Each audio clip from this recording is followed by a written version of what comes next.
Hello everybody, my name is Luke Marr and this is Hot Mode, and today on Hot Mode we are going to be doing a good old-fashioned roast of Tom Ford's Spring-Summer 2019 show.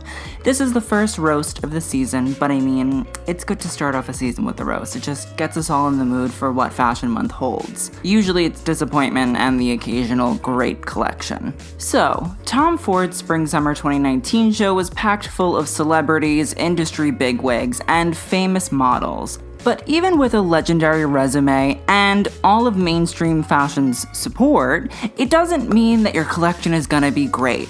And Tom Ford helped to prove this point. But before we get any further into the roast, if you guys are looking for a channel that talks about fashion in the most fun, sassy, and bitchy analytical way, this is it, so you can go down below, hit the subscribe button, and turn on my post notifications. I mean, like, what do you have to lose? You're already here. Also, if you guys want to see more from me, you can follow me on Instagram at HotLamode. I post some pretty poppin' fashion memes, and my Instagram stories are always pretty lit, so check it out. I'm also low-key wild on Twitter, and if you want to see more personal stuff from me, you can follow me on Snapchat.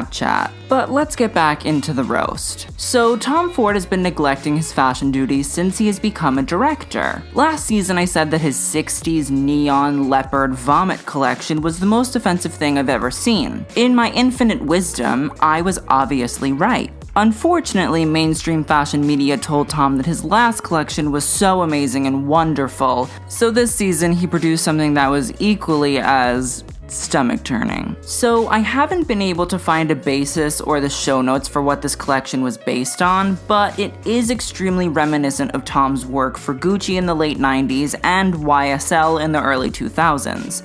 And while the 90s and early 2000s are having their moment in both fashion and culture, Tom Ford's old lace and little black dresses are not what's showing up on the Instagram feeds of She's Vague or the Dirty 2000s. Think about it, would Nicole fucking Richie be wearing any of this shit? Absolutely not. Let's be real, who in the world do you know that would actually buy any of these clothes? I know some grade A weirdos, but even they wouldn't go near the cheetah bustier with thinning and matted hair like Fringe that swung from the waist down. But I digress. Let's just start at the beginning of the collection and work our way from there. The collection opened with a black faux crocodile skirt suit and lace applique. I have to say, this faux croc and some of the other faux croc pieces that came down the runway were actually quite nice. They went from black to lilac to military green, and they actually came in a nice array of blazers and jackets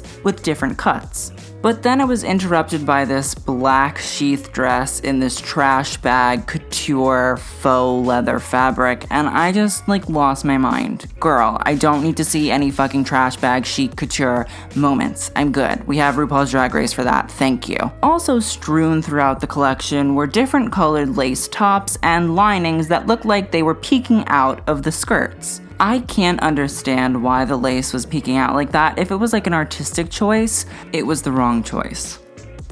The lace pieces ranged from the clearance rack at Victoria's Secret all the way to old and outdated vintage.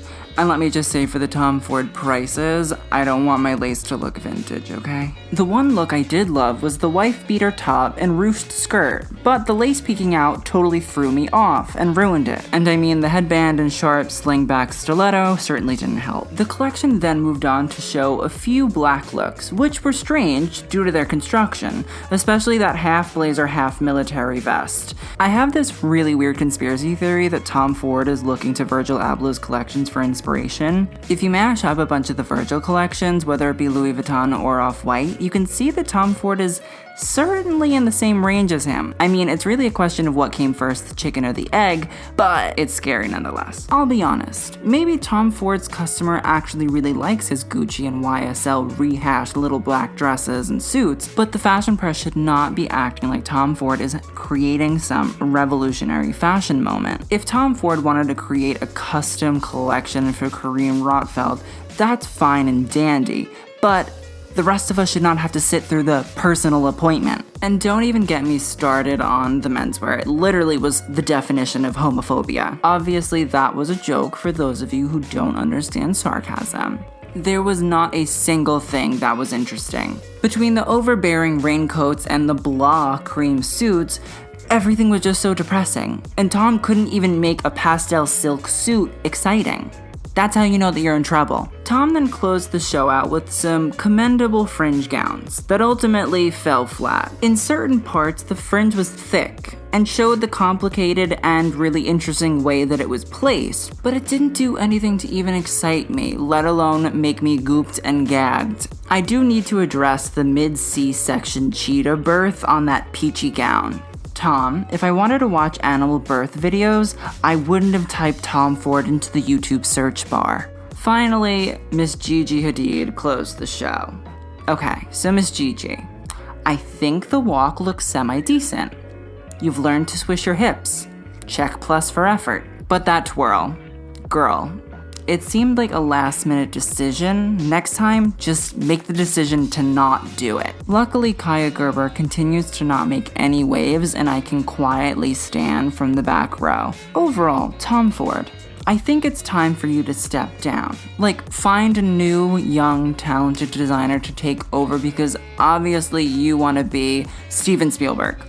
It seems like you're still living in the Gucci and YSL days, and while we love to reminisce about the good old days of Gucci, we like to do exactly that. Reminisce. Fashion has evolved. Into what? I can't particularly say, but with this show, you showed us the bad, barbaric, and archaic ways of the fashion industry of the past. This runway show will never be aspirational.